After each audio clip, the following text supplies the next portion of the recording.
किन्नरों में गुप्त अंग का विकास पूरी तरह से नहीं हो पाता। पुरुष किन्नर के लिंग का साइज बहुत छोटा रह जाता है और महिला किन्नर की योनि का छेद बहुत छोटा रहता है, जिसे किसी पुरुष द्वारा सेक्स के लिए प्रयोग नहीं किया जा सकता।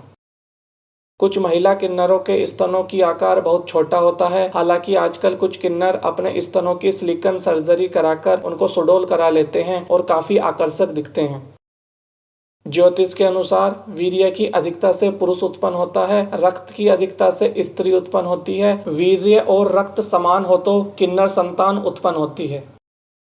साइंस के अनुसार तीसरे महीने में बच्चे के गुप्त अंग बनना शुरू होते हैं। इस वक्त अगर माँ को कुछ प्रॉब्लम हो जाए या चोट लग जाए या कोई गलत दवा खा ली जाए तो बच्चे के गुप्त अंग डेवलप नहीं हो पाते। इस वजह से किन्नर संतान उत्पन्न होती है।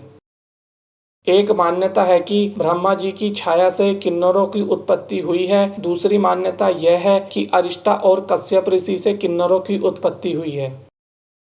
महाभारत में जब पांडव 1 वर्ष का अज्ञातवास काट रहे थे, तब अर्जुन 1 वर्ष तक किन्नर वृथाला बनकर रहा था।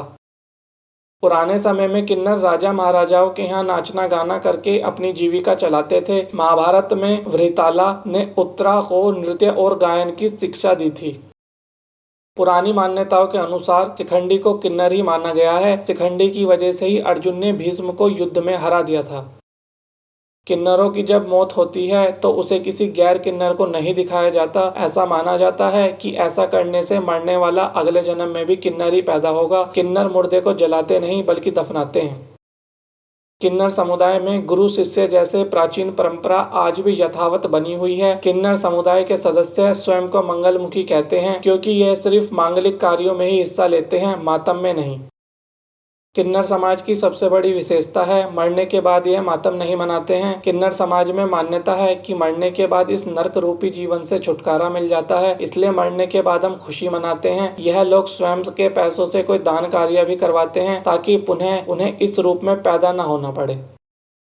किन्नर अपने आराध्य देव अरावन से साल में 1 बार विवाह करते हैं। हालांकि यह विवाह मात्र 1 दिन के लिए होता है। अगले दिन अरावन देवता की मौत के साथ ही उनका वैवाहिक जीवन खत्म हो जाता है। प्रभु श्री राम ने किन्नरों को वरदान दिया था कि उनका आशीर्वाद हमेशा फलित होगा। तब से बच्चों के जन्म और विवाह आदि मांगलिक कार्यों में वे लोगों को आशीर्वाद प्रदान करते हैं। शास्त्रों के अनुसार यदि कोई व्यक्ति किन्नरों का अपमान करता है या उनका मजाक उड़ाता है तो उसे अगले जन्म में किन्नर बनना पड़ता है और ऐसा ही अपमान सहना पड़ता है। किन्नरों की बद्दुआ नहीं लेनी चाहिए, क्योंकि वह बचपन से लेकर आयु के अंत तक दुख और अनादर ही सहते रहते हैं। ऐसे में दुखी मन की दुआ और बद्दुआ लगना स्वाभाविक है। किन्नरों के बारे में यह बात ही बहुत प्रसिद्ध है कि वह मुगलों के समय के दौरान बेगम के हरम की रक्षा करते थे। 2014 से पहले इनकी गिनती समाज में नहीं होती थी। अब भी उनके साथ रेप को रेप नहीं माना जाता है। सेक्स करने के लिए सेक्स ऑर्गन विकसित होना जरूरी होता है। यदि किसी किन्नर के सेक्स ऑर्गन विकसित हैं तभी वह सेक्स कर पाएगा। यदि किसी मेल किन्नर का सेक्स ऑर्गन विकसित है, इसके विपरीत यदि किसी फीमेल किन्नर का सेक्स ऑर्गन विकसित है, तब वह दोनों आपस में सेक्स कर सकते हैं, लेकिन वह बच्चा पैदा नहीं कर सकते हैं क्योंकि उनमें कुछ डिसऑर्डर होते हैं।